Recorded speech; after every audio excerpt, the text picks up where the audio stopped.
Hi, I'm Rachel Beck, the founder of Educating Matters. I want to address today the subject of screens over the holidays.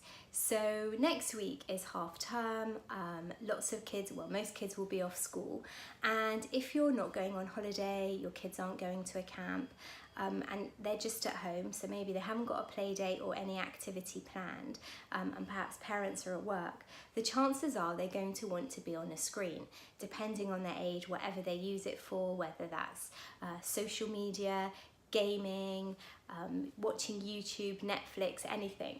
And it's very enticing and really draws them in, and parents probably don't want their kids in front of the screen for hours on end.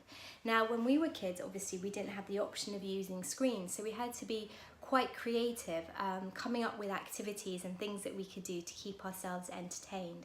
And the sad thing is that a lot of children today, also because they have lots of extracurricular activities and just don't have much experience of having unstructured time to play, they're at a bit of a loose end if they're at home and perhaps not in front of a screen.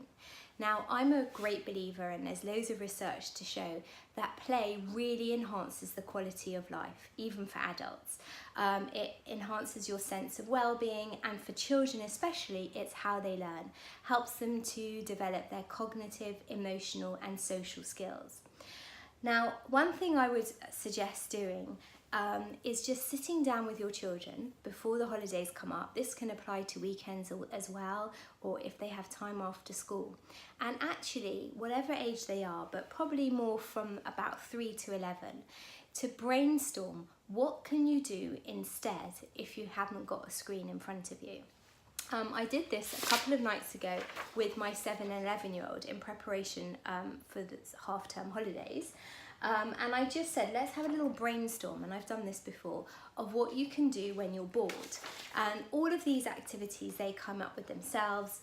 Also reflects the fact that they are girls, but they had things like make a puzzle museum, bake, make slime, write poems, have a tea party for your dolls, build a tent, do a yoga challenge, pretend you're a YouTuber, science experiments, make something out of a cardboard box, etc, etc. And these are ideas they actually came up with.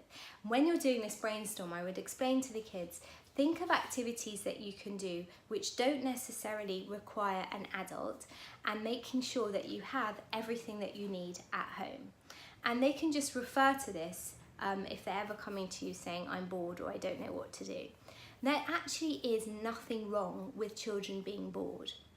Parents often feel that it's their responsibility to keep their children entertained and happy, but it's really good if you can train and encourage your children to play independently and think of things they can do themselves. Apart from the kind of boredom brainstorm, another idea, and this is something that I have and I keep in the kitchen actually, is a box of things to do.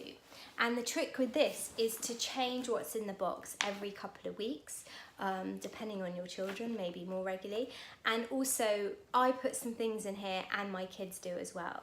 So they're quite into learning the different flags for various countries. So we have this board game. This is another quick easy game to play called Dobble.